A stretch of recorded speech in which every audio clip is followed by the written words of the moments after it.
Даже не переживайте. Я всегда думаю в первую очередь про людей, про простых людей. Я Кудайга шүгүр, мен уже буйрса күзүндө 63-кө чыгам. Бирөөнүн каны төгүлсө, бирөөнүн жаны кетсе, меники кетсе, мен Кудайга разымын. Бирок Кудай буйрса, могу эски элитаны ала кетишим керек, тачка. Рахмат барыңыздар.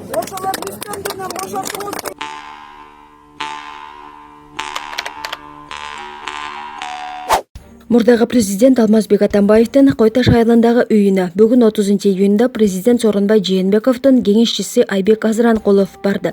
Ал журналисттердин суроолоруна жооп берип жатып, Атамбаевди колдоорун айтты.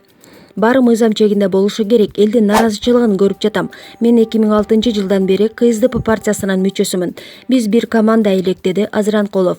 Ал быйыл апрелде эмгек өргүүгө чыгып, андан ары отставкага кетүү тууралуу арыз жазганын кошумчалады. Арыз аркылуу өзүнүн жеке позициясын билдиргенин айтты. Айбек Азыранкулов былтыр 27 апрелде президент Сооронбай Жээнбековдун кеңешчиси болуп дайындалган. Ал 2009 жана 2010 жылдарда парламент депутаты болгон. 2010 жана 2013 жылдары өкмөттүн ЧИОБусундагы ыйгарым укуктуу өкүлү болуп иштеген.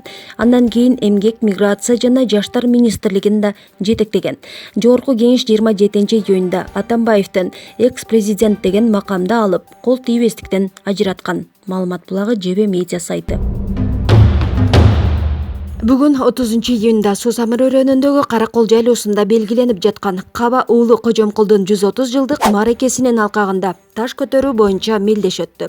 Мелдешке катышкан балбандарга 2 мүнөт убакыт берилди. Бул убакыттын ичинде таш көтөрүү боюнча дүйнөлүк чемпион болгон Атайбек уулу Келдибек 630 кг салмактагы ташты 4-5 сантиметрге көтөрүп биринчи орунду алды. Жеңишке жеткен балбанга автоунаа тапшырылды. Ал эми мелдештин экинчи катышуучусу Талас облусунан келген Нураков Равил 630 кг салмактагы ташты 2 сантиметрге көтөрүп экинчи орунга ээ болуу менен байгеге жылкы алды. Ошондой эле ташты 1,8 сантиметрге көтөргөн Талас облусунан келген Курманкулов Нияз 3-чү орунду ээлеп 20 000 сом менен сыйланды. Ал эми ташты 1 сантиметрге көтөргөн Кеңешбеков Бектур 4-чү орунду алып 10 000 сом менен сыйланды. Маалымат булагы Турмуш КЖ сайты. Өмүрбек Текебаев Бишкектин травматология жана ортопедия илим изилдөө борборуна жаткырылды. Бул тууралуу Спутник Кыргызстан агенттигинин кабарчысына жаза аткаруу мамлекеттик кызматынын маалымат катчысы Эленора Сабатарова билдирди. Кечээ күнү Өмүрбек Текебаевди улуттук кардиология жана терапия борборунан которушту. Анын ден соолугу дарылангандан кийин жакшырып калган, бирок омурткасында көйгөйлөр болгон. Ага чейин саясатчыда грыжа бар экени аныкталган, деди жаза аткаруу мамлекеттик кызматынын маалымат катчысы. Мурдагы башкы прокурор Аида Салянова Мирсайыт Мирахимов аттындагы улуттук кардиология жана терапия борборунан номер 1 тергөө абагына которулду. Бул тууралуу жогорку кеңештин депутаты Алмамбет Шыкмаматов билдирди. Анын айтымында Салянованын абалы жакшырып 29 июнда которулган. Мурдагы башкы прокурор 15 июнда ден соолугуна байланыштуу Мирсайыт Мирахимов аттындагы улуттук кардиология жана терапия борборуна жеткирилген. Дарыгерлер консулиумдан кийин Салянова ооруканада болушу керек деген чечим чыгарып, анын жүрөк кан тамыр илдеттери менен жабыркай турганын аныкташкан. Маалымат булагы Спутник КЖ сайты. Москва шаарында волейбол ойноо үчүн чогулган кыргызстандык мигранттар кармалды деп жазды «Говорит Москва» басылмасы. Полициянын бөлүмүнө 40 адам жеткирилген. Маалым болгондой, кыргызстандык мигрант WhatsApp чат түзүп, жердештерин Москванын спорттук аянтчаларынын бирине волейбол ойноого чакырган. Алар оюн талаасына келген маалда жергиликтүү тургундар полиция кызматкерлерин чакырган. Ыкчам топ волейболдун уюштуруучусун жана анын досторун кармап, бөлүмгө алып барышкан. Ал жерден мигранттарды суракка алып, андан кийин бошотушкан. Маалымат булагы Баракелди сайты. Бүгүн 30 июнда өзүн кыргыздардын деми атаган Гүлзат Мамытбек Бишкек шаарынын тургундарына, меймандарына өзгөчө шоудагы чыгармачыл кечесин тартуулоодо. Андан тышкары ырчы 10 000 адамдын катышуусунда флешмоб жасоодо.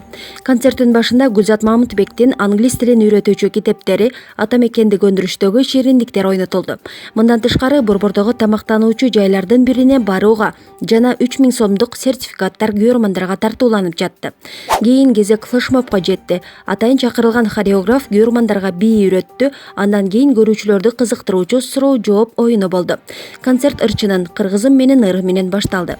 Кийинки ыр белек кыргыз-казак достугун нагазалаган казакча ыр болсо, андан кийин дем күч берген ырлар жаңырды. Тыныгуу учурунда Гүлзат Мамытбектин I Can Fly ырына бир нече бийчилер жана каалоочулардын катышуусундагы флешмоб орун алды. Кийин сахнага Казакстандан чакырылган конок чыкты. Гүлзат айым Кайраттын үнүн укканда аны менен чогуу сүрөткө түшүп жаткан картинаны элестеткем. Азыр картина гана эмес, бир сахнаны ырдап калдык. Кыялдан кыргыз, кыялдар орундалат. Менин кыялым жанымда деп Кайрат Тутеновду тосуп алды. Ал эми кесиптешин колдоп келген казак ырчысы Гүлзат айымды планетанын дем берүүчүсү атап, жеке концерти менен куттуктады.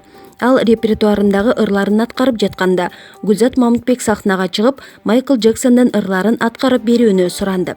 Кайрат Тутенов поп музыканын падышасынын 2 ырын жандуу ырдап берди. Нукура кыргыз жигити Добур жана Курал Чокоев сахнага чыгып, Гүлзат Мамытбекти кыргыздардын виаграсы деди. Жигиттер Тур тура кой кыргызым чыгармасын аткарып баарын билетти. Концерттин жыйынтыктоочу бөлүгүндө ырчы түрк тилинде обон созуп, ырды атасына арнаганын билдирди.